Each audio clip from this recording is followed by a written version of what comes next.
Matt, for that great introduction, and thank you for this big crowd. This is incredible, really incredible. We've all come a long way together. We've come a long way together. I'm thrilled to be back at CPAC with so many of my wonderful friends and amazing supporters and proud conservatives. Remember when I first started running? Because I wasn't a politician, fortunately. But do you remember I started running and people say, "Are you sure he's a conservative?" I think now we proved that I'm a conservative.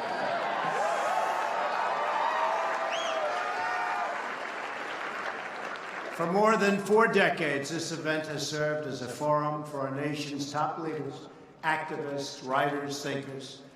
Year after year, leaders have stood on the stage to discuss what we can do together to protect our heritage, to promote our culture, and to defend our freedom. CPAC has always been about big ideas, and it's also been about putting those ideas into action. And CPAC really has put a lot of ideas into action. We'll talk about some of them this morning.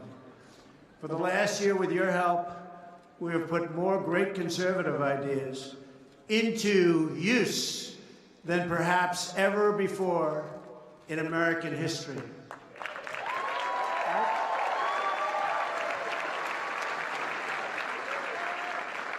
By the way, what a nice picture that is. Look at that. I'd love to watch that guy speak. Oh, God. That's so nice.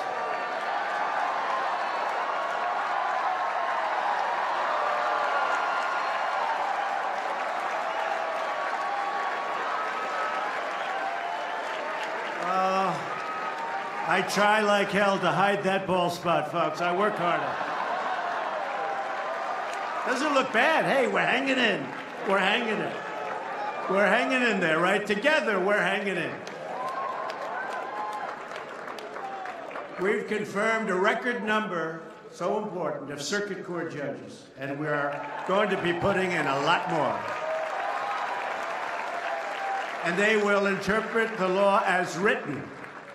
And we've confirmed an incredible new Supreme Court justice, a great man, Neil Gorsuch. Right?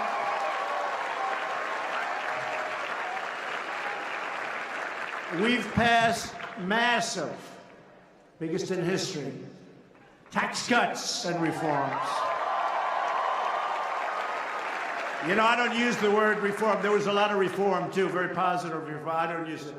And when we were first doing it, I told everybody gathered. I said, just talk about tax cuts. People don't know what reform means. They think reform might mean it's going up. And I said, do tax cuts.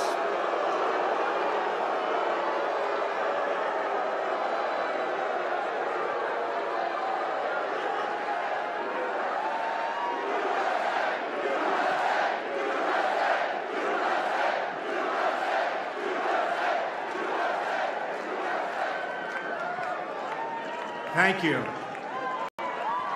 How did he get in here, Matt? Why? Okay. Just for the media, the fake news back there. They took very good care of him. They were very gentle. He was very obnoxious. It was only one person. So we have thousands of people here. So listen, tomorrow the headline will be protesters disturbed the time. One person, folks, doesn't deserve a mention, doesn't deserve a headline. The headline tomorrow, disruptors of CPAC. One person, and he was very nice. We looked at him, he immediately left. Okay.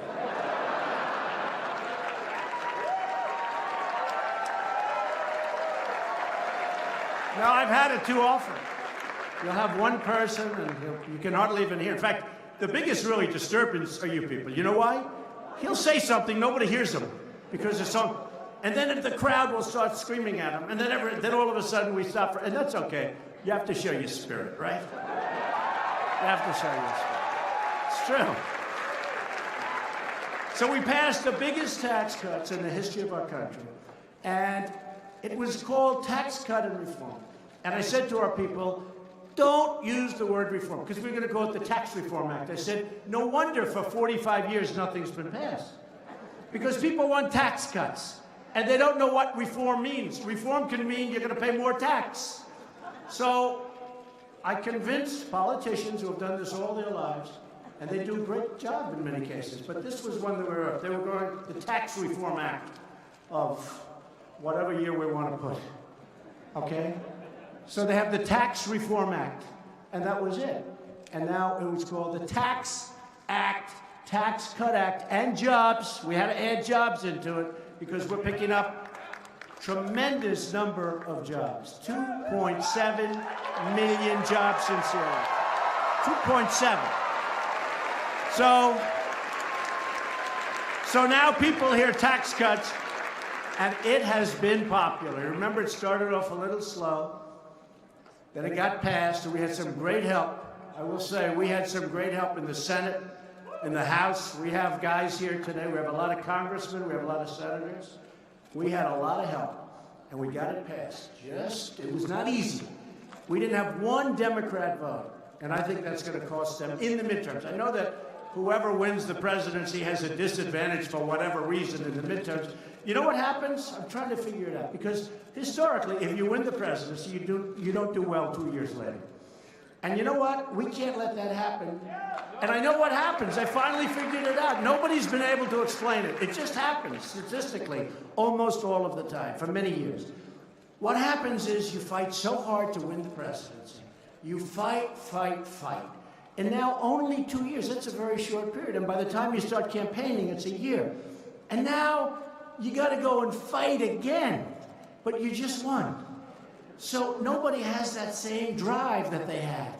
So you end up not doing that well because the other side is going, they're crazed. And by the way, they're crazed anyway, these people.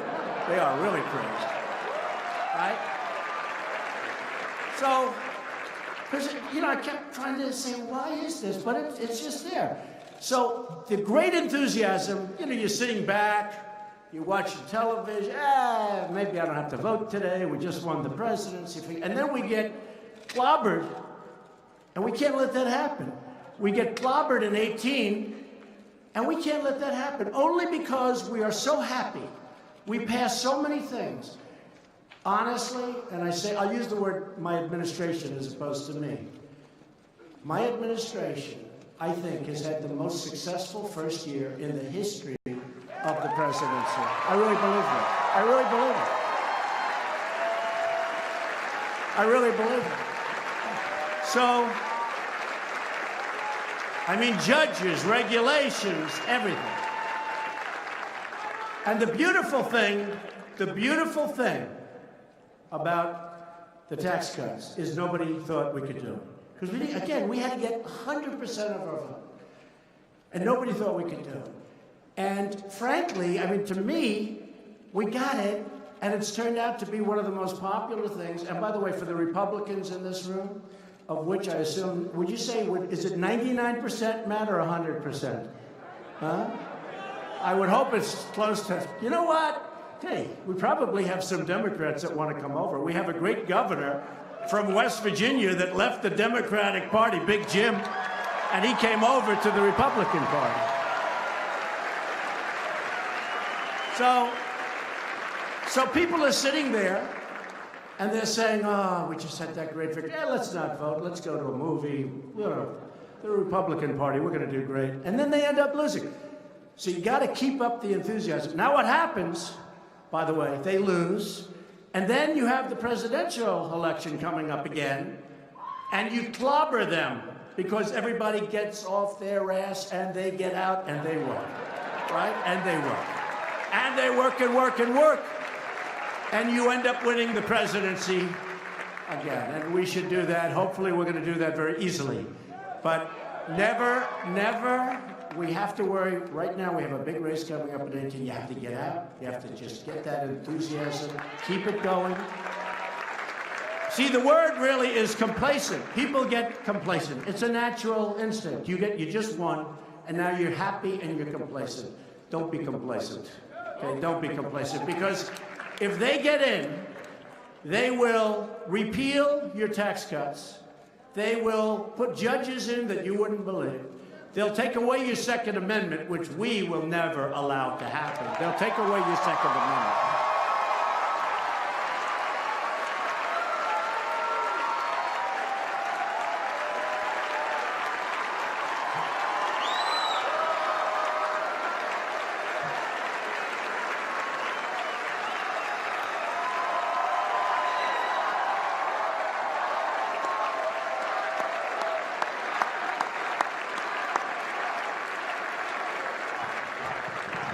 Remember that. They will take away, thank you, they will take away those massive tax cuts, and they will take away your Second Amendment. By the way, if you only had a choice of one, what would you rather have, the Second Amendment or the tax cuts? Go ahead. Second Amendment, tax cuts. Second Amendment. I'm going to leave it at the Second Amendment. I don't want to get into that battle, all right? We're going to say you want, Matt, we're going to say you want the Second Amendment the most. But we're going to get them all. And remember this.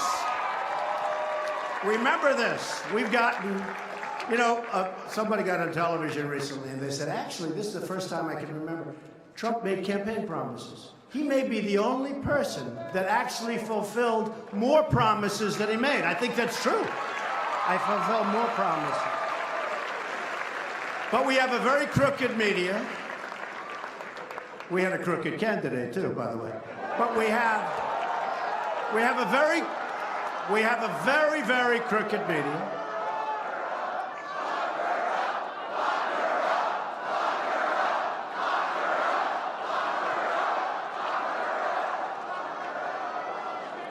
I will say this, folks. Everything that's turning out now, it's amazing. That's come full circle. Boy, have they committed a lot of atrocities when you look, right? How would you look? Have they done things that are wrong? But remember this, not only did we get the tax cuts, which everybody said we wouldn't get, and by the way, repealed in that tax cut the individual mandate, which is a tremendous thing. This is where you're forced to pay in order not to have health care, okay? Is that great? You pay for the privilege of not having health care. So you're subsidizing lots of other people. That's gone. I know people came up to me with tears in their eyes. They're saying, I'm forced to pay not to have health care. Very unfair. And by the way, we're having tremendous plans coming out now, health care plans, at a fraction of the cost that are much better than Obamacare. And except for one senator who came into a room at 3 o'clock in the morning and went like that, we would have had health care too. We would have had health care too. Think of that. But I think we may be better off the way we're doing it. Piece by piece by piece, Obamacare is just being wiped out. The individual mandate essentially wipes it out. So I think we may be better off. And people are getting great health care plans, and we're not finished yet. But remember, one person walked into a room when he was supposed to go this way, and he said he was going this way, and he walked in and he went this way, and everyone said, what happened? What was that all about? Boy, oh boy, who was that? I don't know. I don't know. I don't want to be controversial, so I won't use his name, okay? What a mess. But it's all happening anyway. It's all happening anyway. And we've, at the same time, eliminated a record number of job-killing regulations, and people are going back to work. Right? People are going back to work. So, and you know, the fake news always, if I say something that's like a little off, next day headline, he misrepresents. I have to be careful. But in the history of presidents, no president, and I'm saying no president, now maybe they'll find I was off by 2, but we're here 1 year. No president, well, I read it in lots of good papers, actually, but they'll change the story when I say it. No president has ever cut so many regulations in their entire term, okay, as we've cut in less than a year.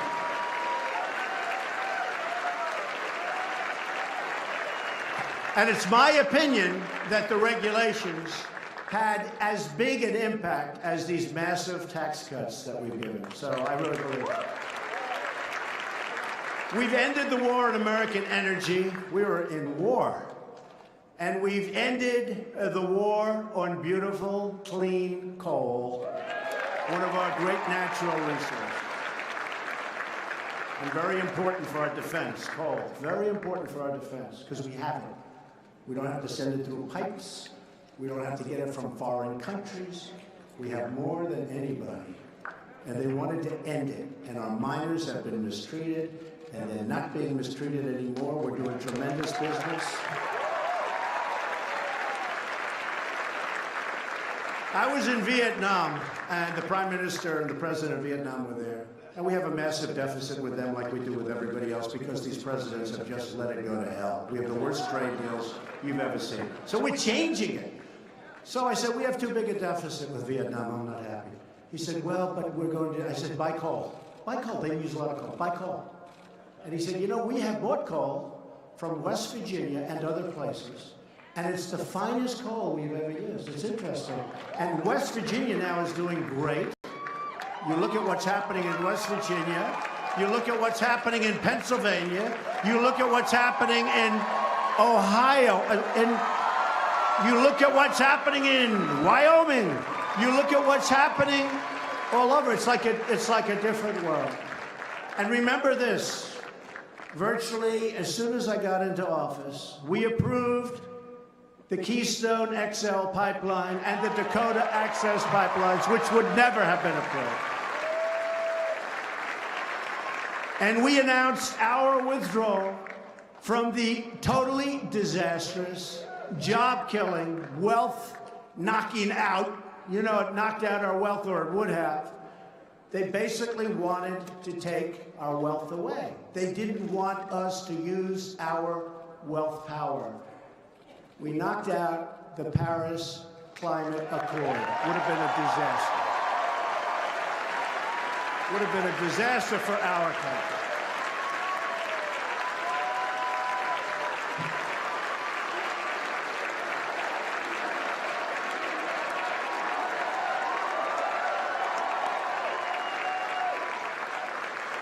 You know, basically it said, you have a lot of oil and gas that we found. You know, technology has been amazing.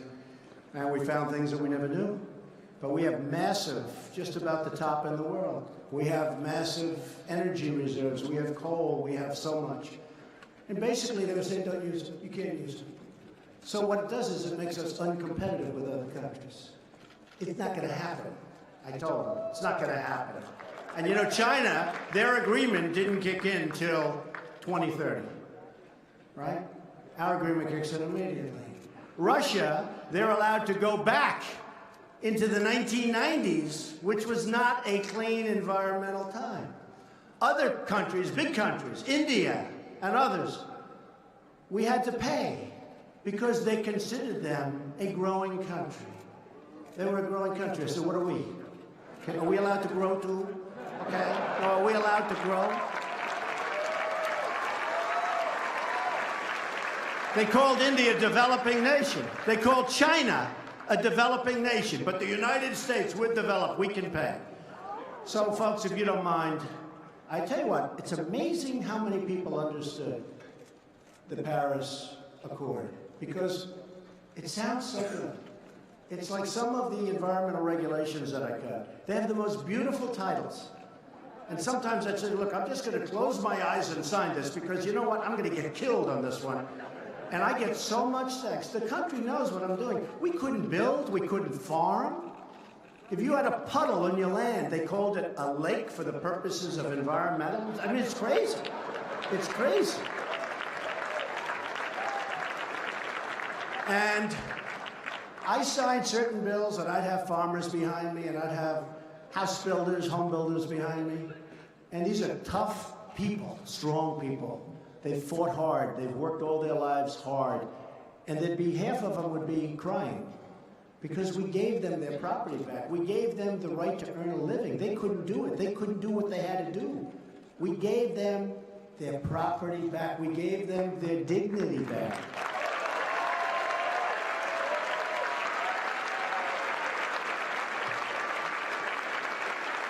By the way, you don't mind if I go off script a little bit, because, you know, it's sort of boring. It's a little boring.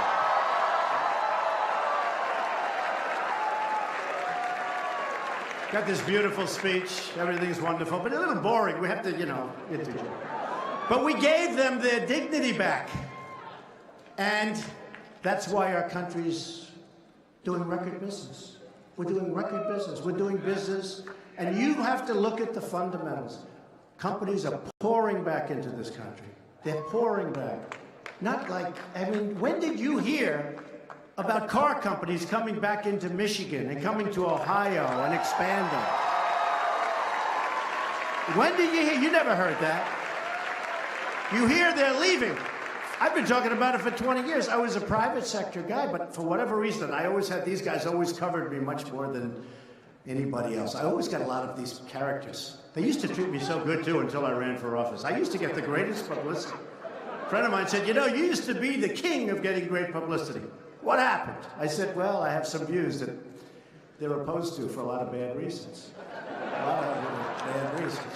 But when you look at what's happening to our country, it's incredible. And the fundamentals are so strong. The stock market, I just see with all of the ups and downs since Election Day, is up 37% from election. 37%. Now, it did a little bit of a correction. In fact, I started to say, you know, I was in it for like 13, 14 months from election. I say, is this sucker ever going down a little bit? This is a little embarrassing. It was up 100, up 200, up 1,000, up 150, up 90, up 63. I said, good, that's better. Hey, we've got 7 years to go, folks. You know, we got a long time to go.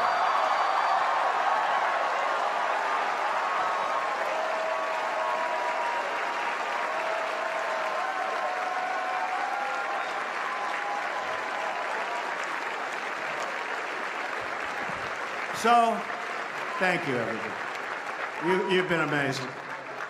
You've been amazing. You know what Matt didn't say? When I was here 2011, I made a speech. And I was received with such warmth.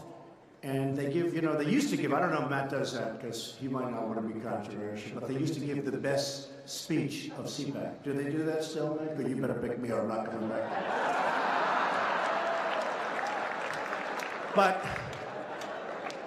And I got these, everybody, they love that speech. And that was, I think, Matt, I would say that might have been the first real political speech that I made. It was a love fest. 2011, I believe, the time. And a lot of people remembered, and they said, we want Trump, we want Trump. And after a few years, I go by and I say, here we are, let's see what we can do. And then everybody said, he cannot get elected. He cannot do it. You need 270 votes. You need electoral college, which, by the way, is much tougher than the popular vote. The popular vote, it would be so much easier. You go to 3 or 4 states and you just go and you just do a great job. Hillary forgot that. You know, she went to these states. I said, what's she doing? Why does she keep going back to California? It's crazy. Next time they're going to remember Iowa. They're going to remember Ohio. Remember? They spent a lot of time in Pennsylvania to no avail. They spent a lot of money. They spent a lot of money in North Carolina, the great state of North Carolina. We did very well there. We have a great person in the room, Mark Meadows from North Carolina. He's around. Where's Mark? Where's Mark? And Deb. And we have Jim Jordan, Warriors all. We have a lot of great people here. But, you know, we hit a chord. And if you remember, 2011, probably that was the beginning of what we've done. And hopefully, at the end of a period of time, people are going to say thank you because it is not easy. We're fighting a lot of forces. They're forces that are doing the wrong thing. They're just doing the wrong thing. I don't want to talk about what they have in mind, but they do the wrong thing. But we're doing what's good for our country for the long-term viability and survival. Like, for instance, $700 billion got approved for our military. Our military was going to hell.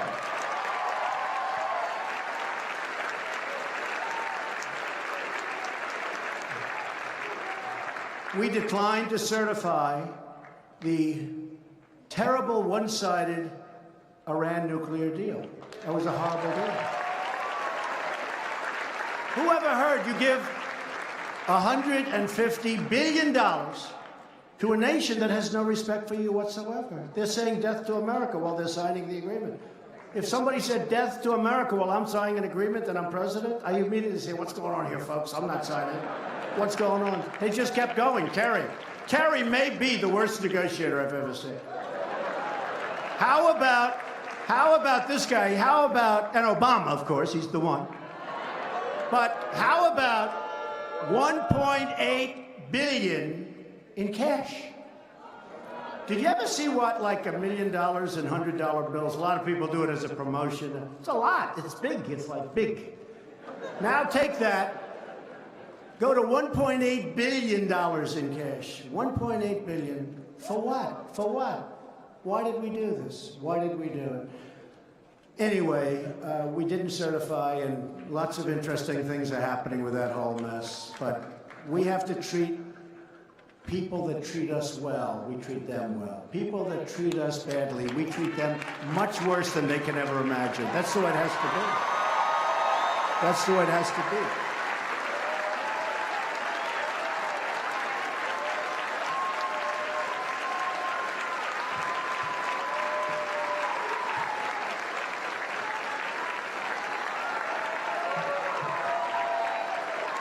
We officially recognized Jerusalem as the capital of Israel.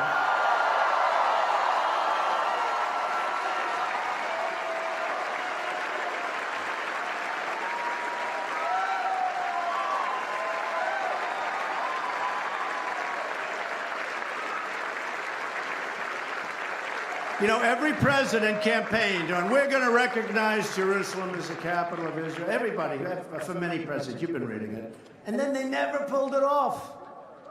And I now know why. Because I put the word out that I may do it, right? I said I'd do it in my campaign. So that usually means, unless I find something, I'm going to do it. I was hit by more countries and more pressure and more people calling, begging me, don't do it, don't do it, don't do it. I said, we have to do it. It's the right thing to do. It's the right thing to do. We have to do it. And I did it.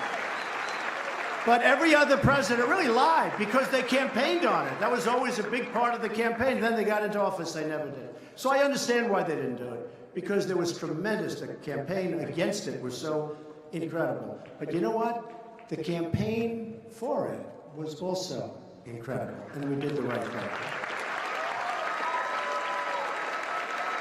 So we've kept our promise, as I said, to rebuild our military, eliminating the defense sequester, which is a disaster. And I don't know if you saw the number, $700 billion.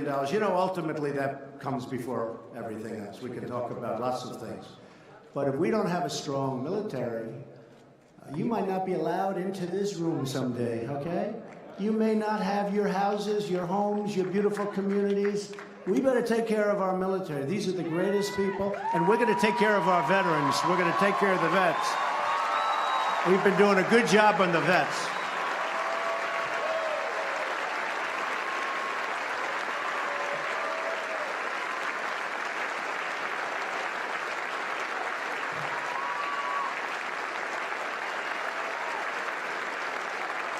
And after years of rebuilding other nations, we rebuild other nations. We rebuild other nations that have a lot of money. And we don't ever say, hey, you gotta help.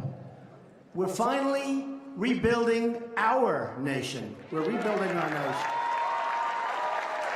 And we're restoring our confidence and our pride. All of us here today are united by the same timeless values. We defend our Constitution, and we believe in the wisdom of our founders. Our Constitution is great. We support the incredible men and women of law enforcement.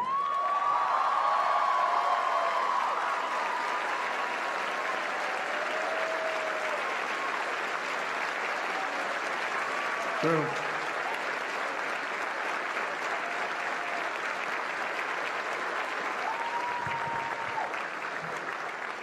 We know that a strong nation must have strong borders. We celebrate our history and our heroes, and we believe young Americans should be taught to love their country and to respect its traditions. Don't worry, you're getting the wall. Don't worry, okay? I heard some. Getting the wall.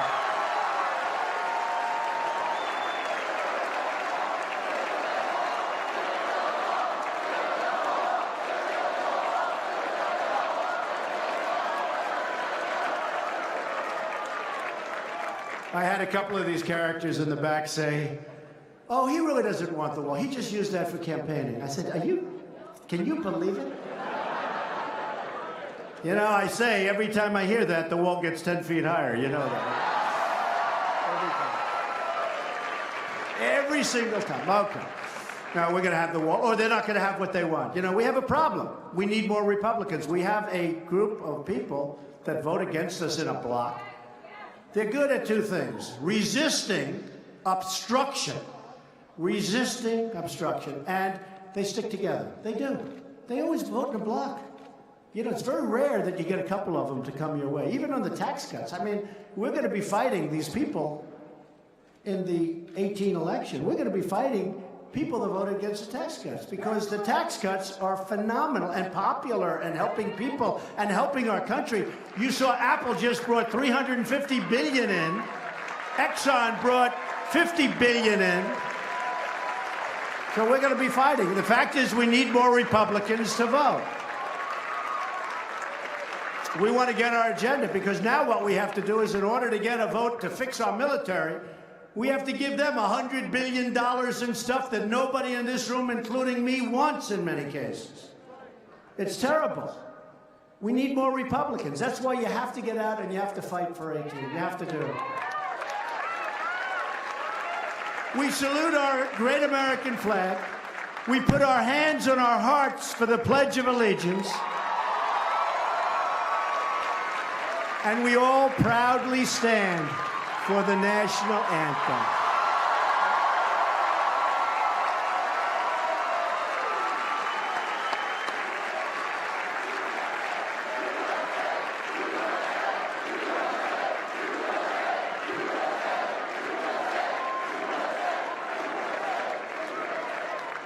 Above all else, we know that faith and family, not government and bureaucracy, are at the center of American life. We know that.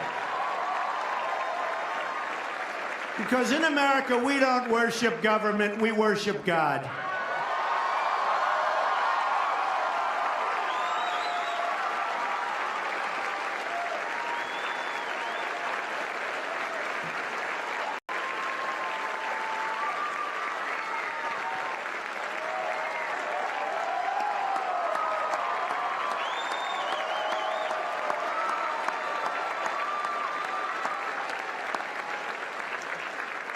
Our nation's motto is, "In God we trust." And this week, our nation lost an incredible leader who devoted his life to helping us understand what those words really mean. Leader. He was a leader. He was a great man. We will never forget the historic crowds, that voice, the energy, and the profound faith of a preacher named Billy Graham.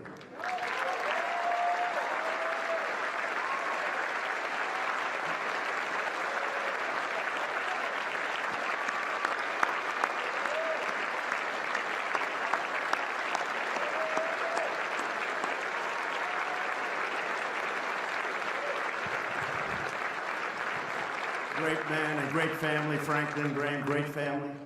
And they were for us, I'll tell you, they were for us. Right from the beginning, they were for us. As a young man, Billy decided to devote his life to God. That choice not only changed his life, it changed our country. And indeed, it even changed the world. Reverend Graham's belief in the power of God's word gave hope to millions and millions who listened to him with his very beautiful but very simple message: God loves you.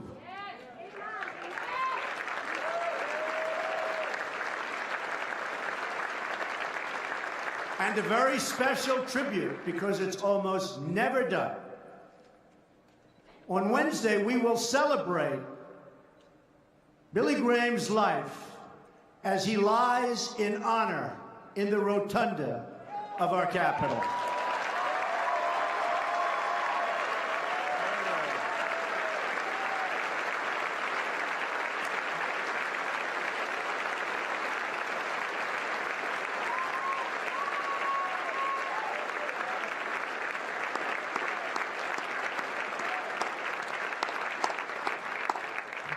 One day, Wednesday till Thursday, about 11 o'clock on Wednesday, I bet those lines are going to be long and beautiful, because he deserves it. Not everybody deserves it, but very few people. You look back, Ronald Reagan was so honored. Very few people are so honored. It's a big thing. And he really, almost more than anybody you can think of, he deserves to be in the rotunda. So that's going to be very special. Wednesday at 11 o'clock. And Paul and Mitch and the whole group, they work very hard to make it all happen. So we want to thank them too. Everywhere you go, all over the country, in cities small and large, Americans of all faiths reach out to our Creator for strength, for inspiration, and for healing. Great time for healing.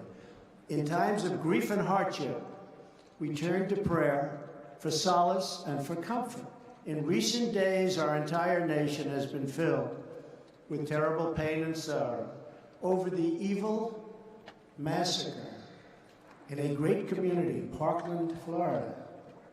This senseless act of mass murder has shocked our nation and broken our hearts.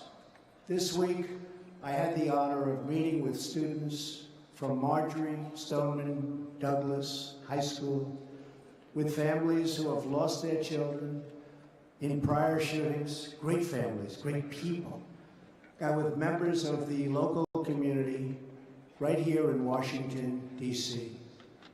Our whole nation was moved by their strength and by their courage. We listened to their heart-wrenching stories, asked them for ideas, and pledged to them. And I can speak for all of the senators and congressmen and congresswomen, all of the people in this room that are involved in this decision, that we will act, we will do something. We will act. With us on Wednesday was one of the families whose daughter didn't come home last week. A beautiful young woman named Meadow Pollock. Incredible family. I had them in the Oval Office. Incredible people. You've probably seen her picture. She had a beautiful, beautiful smile and a beautiful life. So full of promise. We wish there was something, anything we could do to bring Meadow and all of the others back. There are not enough tears in the world to express our sadness and anguish for her family and for every family that has lost a precious loved one. No family should ever save and ever have to go in and suffer the way these families have suffered. They've suffered beyond anything that I've ever witnessed. A father drops his daughter off at school, kisses her goodbye, waves to her, she's walking up the path, and never sees her alive again. Gets a call, can't believe it, thinks it's a nightmare, wants to wake up from the nightmare. So we want to hear ideas from Americans of all backgrounds and beliefs about how we can improve security in our schools, tackle the issue of mental health. Because this was a sick person, very sick. And we had a lot of warning about him being sick. This wasn't a surprise. To the people that knew him, this wasn't even a little bit. In fact, some said, we're surprised it took so long. So what are we doing? What are we doing? We want to ensure that when there are warning signs, we can act and act very quickly. Why do we protect our airports and our banks, our government buildings, but not our schools?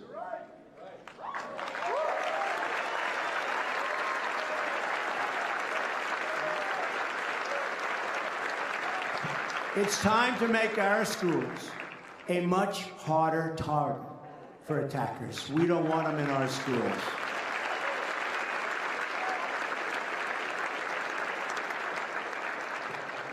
We don't want them. When we declare our schools to be gun-free zones, it just puts our students in far more danger. Far more danger.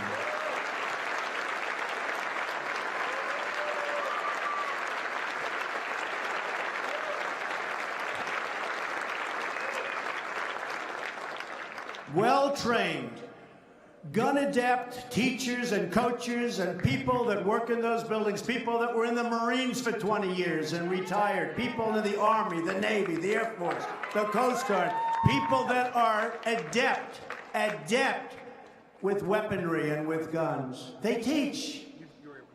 I mean, I don't want to have 100 guards standing with rifles all over the school. You do a concealed carry permit.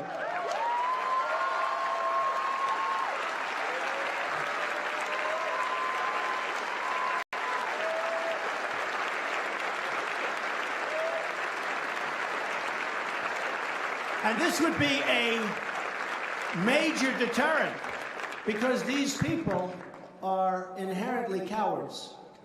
If they thought, like if this guy thought that other people would be shooting bullets back at him, he wouldn't have gone to that school. He wouldn't have gone there. It's a gun-free zone. It says this is a gun-free zone. Please check your guns way far away. And what happens is they feel safe. There's nobody going to come at them. This way, you may have, and remember, if you use this school as an example, this is a very big school with tremendous floor area and a lot of acreage. It's a big, big school, good school, a big, big school.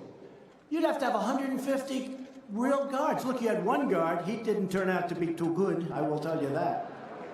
He turned out to be not good. He was not a credit to law enforcement, that I can tell you. That I can tell you.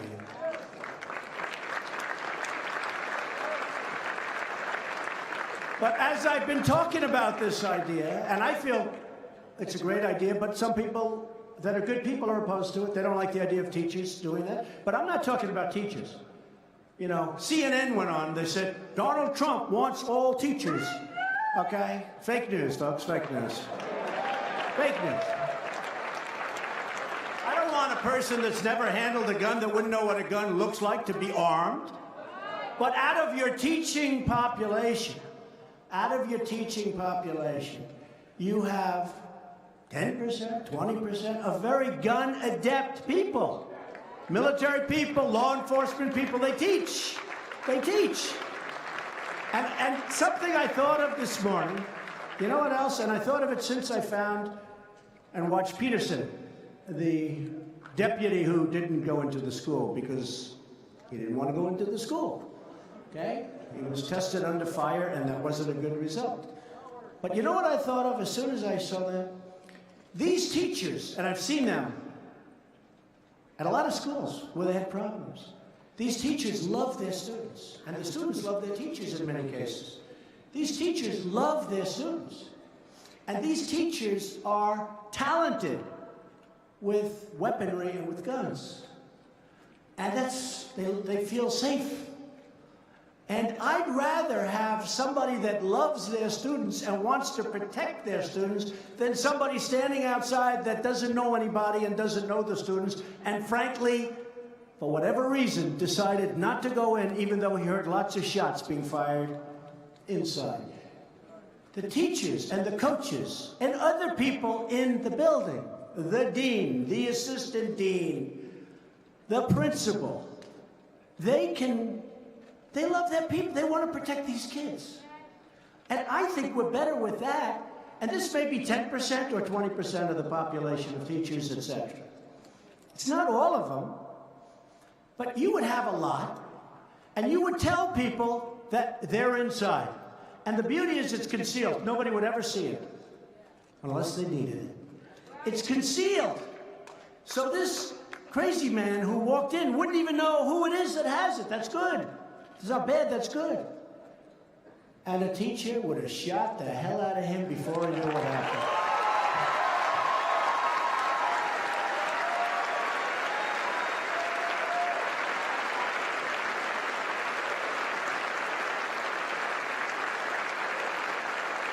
They love their students. They love those students, folks. Remember that. They love their students. And I'm telling you that would work, because we need offensive capability. We can't just say, oh, it's a gun-free school, we're going to do it a little bit better. Because then you say, what happens outside? The students now leave school, and you got 1,000 students. You got 3,500 at the school we're talking about. But you have 1,000 students standing outside. The teachers are out there also. If a madman comes along, we have the same problem, but it's outside of the school. Or they drive cars. There are a lot of things can happen. I want to stop it. And I know it's a little controversial to say, but I have to say, since I started this 2 days ago, a lot of people that were totally opposed to it are now agreeing. They love their students. They don't want their students to be killed or to be hurt. So we have to do something that works.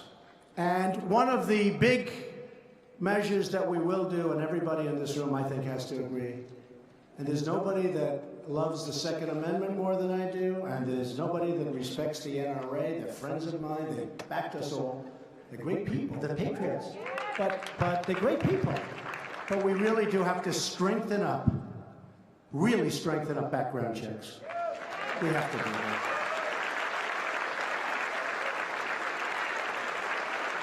And we have to do, for the mentally ill, we have to do we don't want people that are mentally ill to be having any form of weaponry. We have to be very strong in that.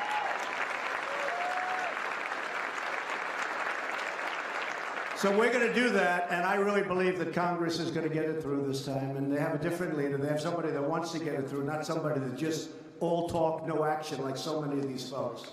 This is somebody that wants to get it through. But I also want to protect. We need a hardened site. It has to be hardened. It can't be soft.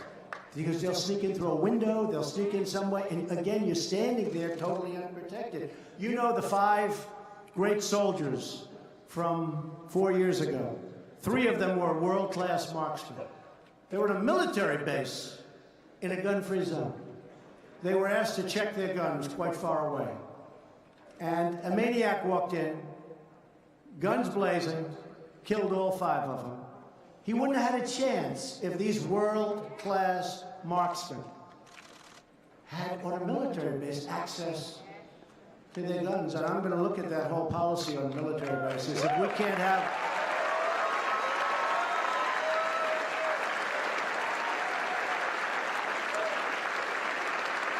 All 5 were killed. All 5. The guy wouldn't have had a chance.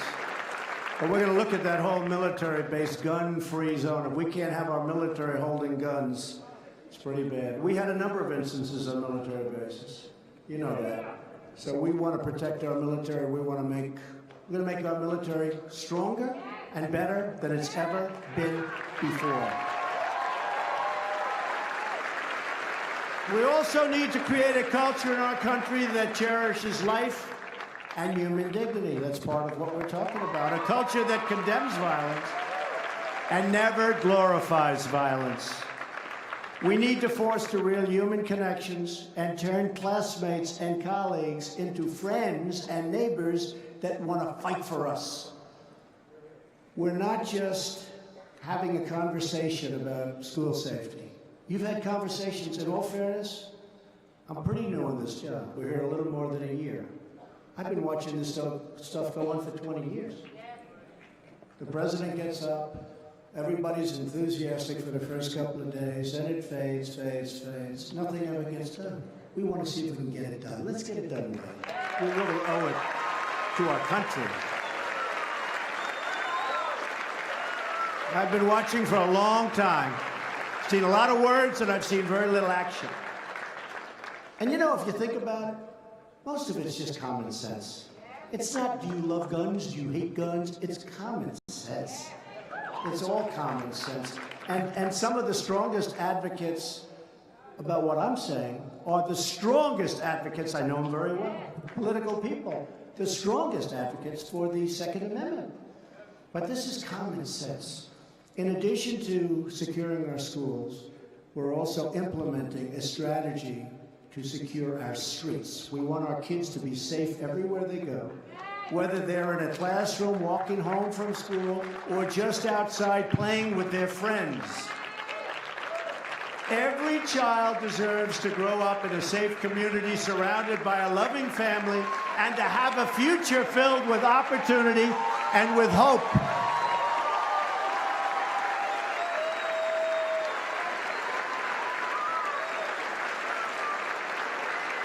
Thank you. Thank you. It's just not fair.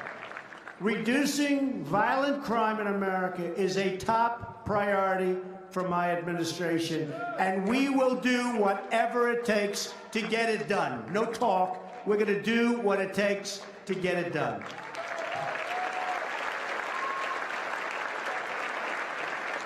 As you've seen, pretty well reported that we're significantly increasing gun prosecutions by tremendous percentages.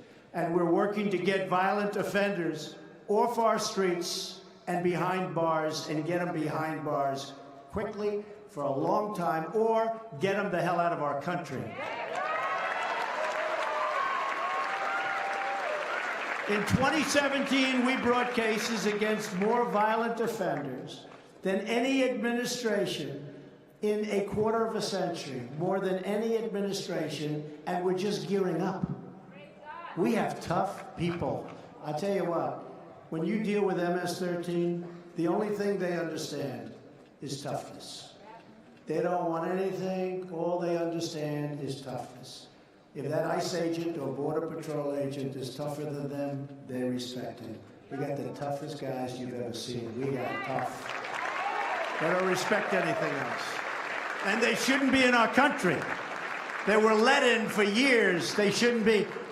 And we're getting them out. Our administration prosecuted more people for federal firearm charges than has been done in more than a decade. And again, we're just gearing up. We convicted 1,200 gang members and nearly 500 human traffickers. You know what human trafficking, who would think that we have this in this age? And with our foreign partners, we've helped charge or arrest more than 4,000 members of the savage gang that we talked about, MS-13. Now, they don't like guns. You know why? They're not painful enough. These are animals. They cut people. They cut them. They cut them up in little pieces, and they want them to suffer. And we take them into our country because our immigration laws are so bad. And when we catch them, it's called catch and release. We have to, by law, catch them and then release them. Catch and release. And I can't get the Democrats, and nobody has been able to for years, to approve common sense measures that when we catch these animal killers, we can lock them up and throw away the keys.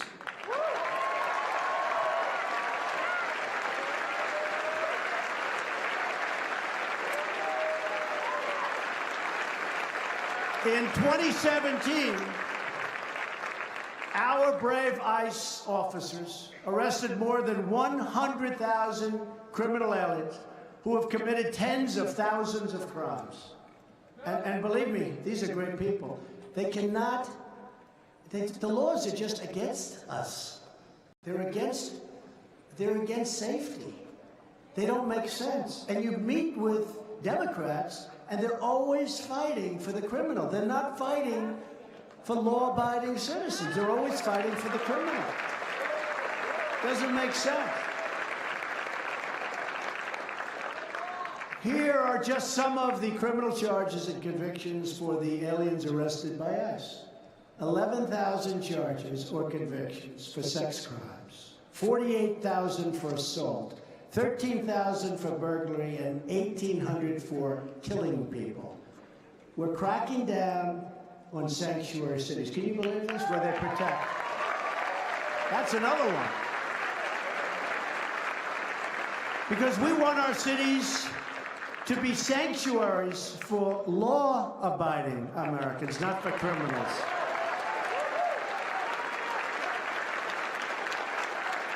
And by the way, the Senate Democrats and the House Democrats have totally abandoned DACA.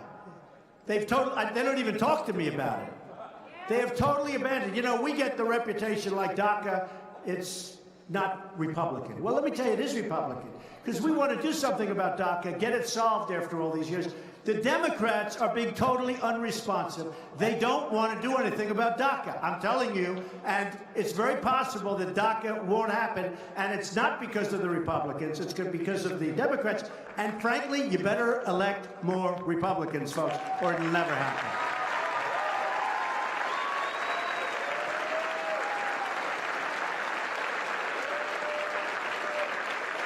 The Democrats voted in favor of sanctuary cities. In other words, they voted to protect criminal aliens instead of voting to protect the American citizens. To secure our country, we are calling on Congress to build a great border wall to stop dangerous drugs and criminals from pouring into our country.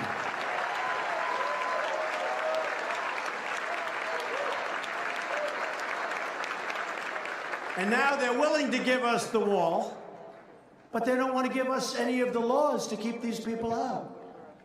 So we're going to get the wall, but they don't want to give us all of the other, chain migration, lottery. Think of a lottery.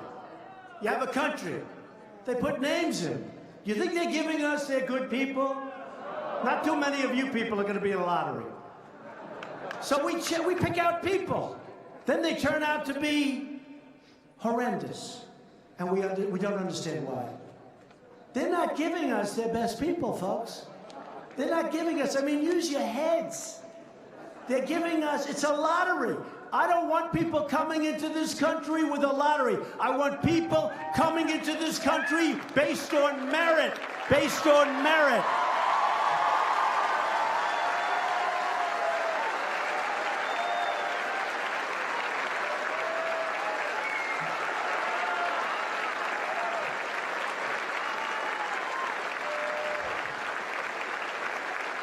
I want people, and we all want to be admitting people who have skills, who can support themselves financially, who can contribute to our economy, who will love our people, and who will share our values, who will love our country. I don't want people who drive a car at 100 miles an hour down the West Side Highway and kill 8 innocent victims and destroy the lives of 14 more. Nobody talks about that. Nobody ever talks about the people that have been so horribly injured, who lose legs and arms. In Manhattan, where I used to spend my time, I know it very well, this stretch along the West Side Highway. People run in order to stay in shape. They want to be healthy. They want to look good. They run. They're running all the time, I see. They run. We work in different ways.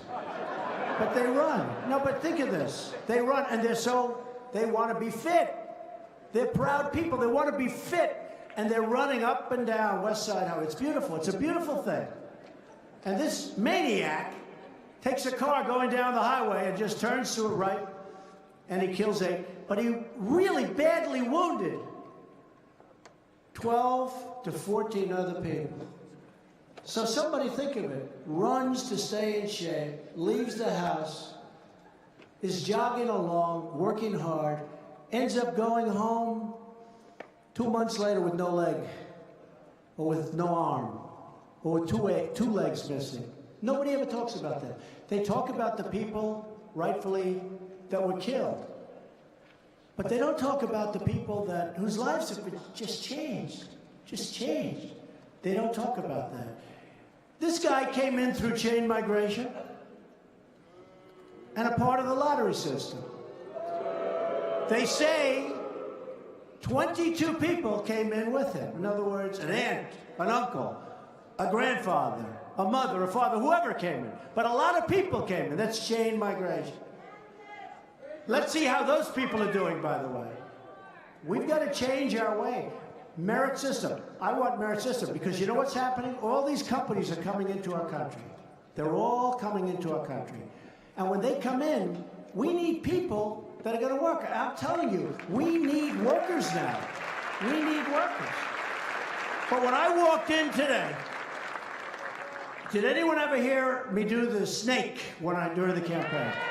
Because I had 5 people outside say, could you do the snake? And I said, well, people have heard it. Who hasn't heard the snake? You should read it anyway. He said, let's do it anyway. I'll do it. All right, should we do it? Now, this was a rock and roll song, Little Amendments, a rock and roll song.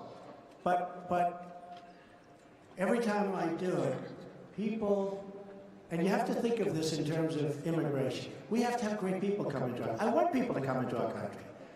And I want people that are going to help us. And I don't want people that are going to come in and be accepting all of the gifts of our country for the next 50 years and contribute nothing. I don't want that. And you don't want that.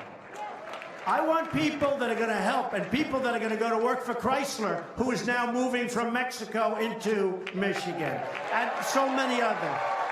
And Apple, by the way. And Foxconn up in Wisconsin. They're going to need 25,000 workers. I want people that can come in and get to work and work hard. Even if it means a learning period, that's fine.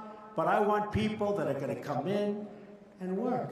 And I want people that love us and look at security, and they want you to be safe, and they want to be safe. I want great people coming into this country. I don't want people coming in the way they do now, because I want people that contribute. So this is called the snake, and think of it in terms of immigration. And you may love it, or you may say, isn't that terrible, okay? And if you say, isn't that terrible, who cares? Because the way they treat me, that's peanuts compared to the way they treat me. Immigration.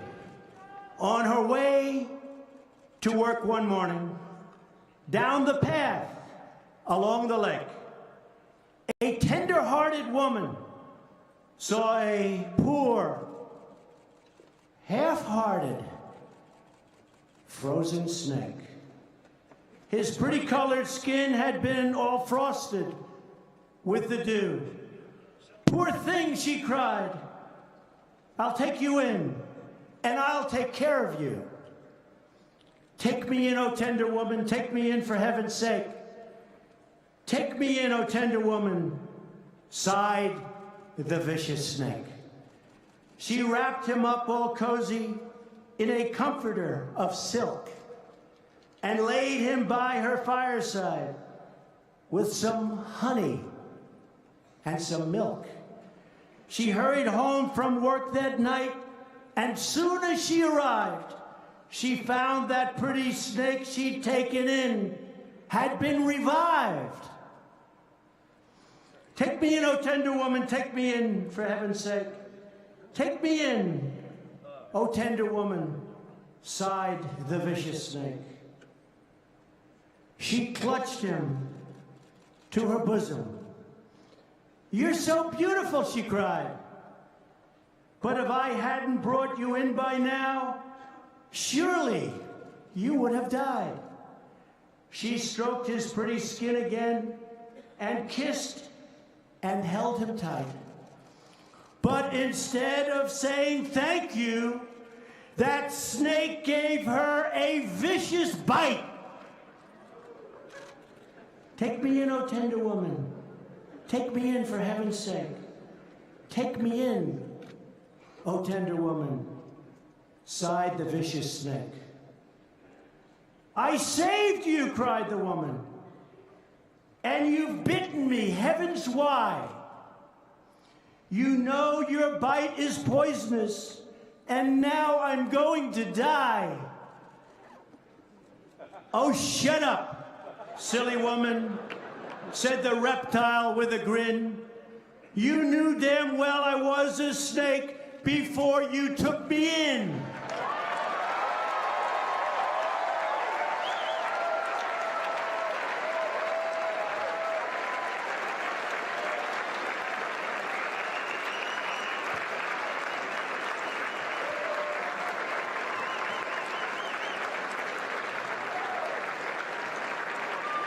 And that's what we're doing with our country, folks. We're letting people in, and it's going to be a lot of trouble. It's only getting worse. But we're giving you protection like never before. Our law enforcement's doing a better job than we've ever done before.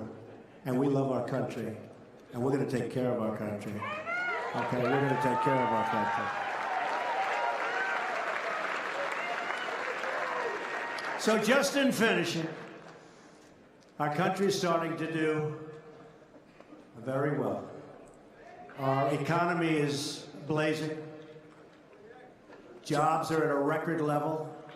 Jobs are so good. 2.7 million jobs created since the election. Unemployment claims have reached a 45-year low.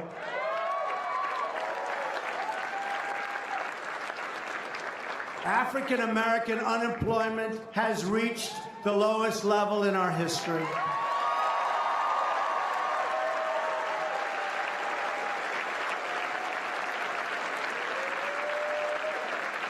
Hispanic unemployment has reached the lowest level in our history.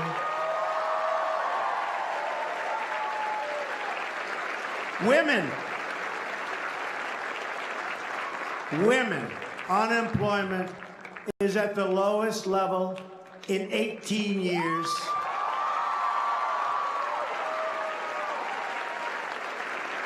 Wages are rising for the first time in many, many years. Small business confidence is at a record high.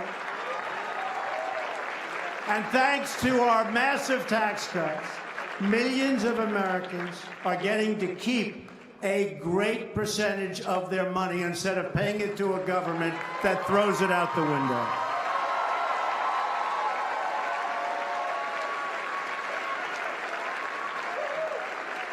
So I just leave you with this.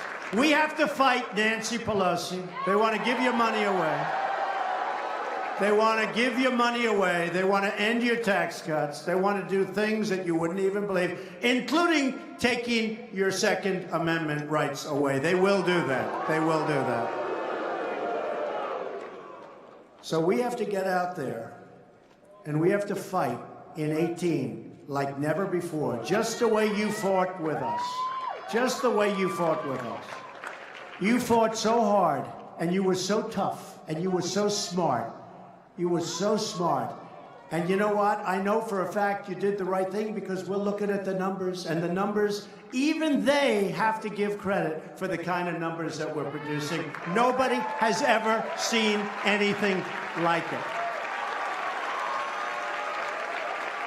Under my administration, the era of economic surrender is over. We're renegotiating trade deals that are so bad, whether it's NAFTA or whether it's World Trade Organization, which created China. It created, you look at China, it was going along like this, then we opened, stupidly, this deal. And China has been like a rocket ship ever since. And now, last year, we had almost a $500 billion trade deficit with China. We can't have that. We can't have that. I have great respect for President Xi, but we can't have that. We have to go and we have to do what we have to do. We just can't let countries, as an example, Mexico. We have a $100 billion trade deficit with Mexico. What does that tell you? You know what it tells you? NAFTA is no good. It never was any good. But for some reason, nobody ever changed it. They emptied our factories. You got to see the car plants and the auto plants in Mexico like you've never seen anything like it before. I want those companies, and they're starting. I want them back here. I want them back here. They're going to come back here, too. And we want to make our neighbors happy, but we can't continuously have other nations taking advantage of the United States like never before. And this has gone on for a long time. This has gone on for longer. The last administration was a disaster, but this has gone on for much longer than the last administration. And we've got to change it. We're going to change it. So we're renegotiating deals. And you know what? Hate to say it, but if we can't make a fair deal for the United States, we will terminate the deal and we'll start all over again. We'll have to do it.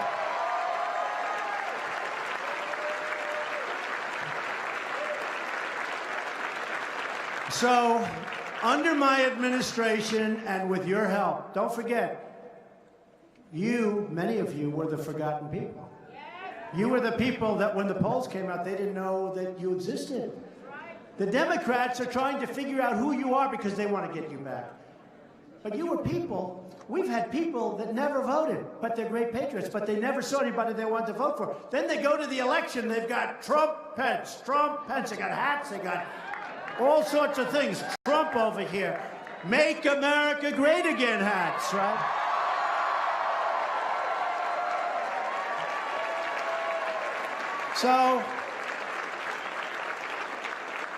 So our country is starting to do well. We are going to make it greater, better, safer than it ever was before. The reason is you. This has been a great movement. They try like hell. They cannot stand what we've done. But we're doing the right thing. We're even doing the right thing for them. They just don't know it yet. They just don't know it yet.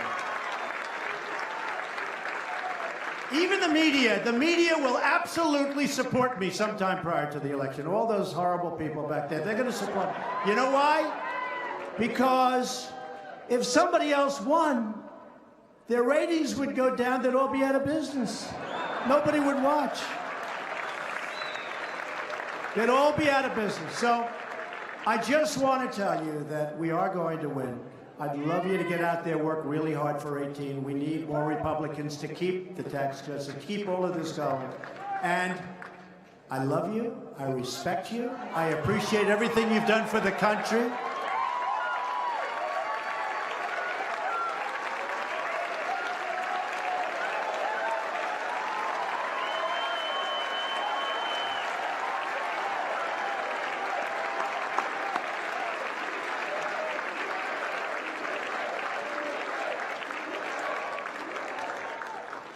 I appreciate everything you've done. I do want to say, because people have asked, North Korea, we imposed today the heaviest sanctions ever imposed on a country before.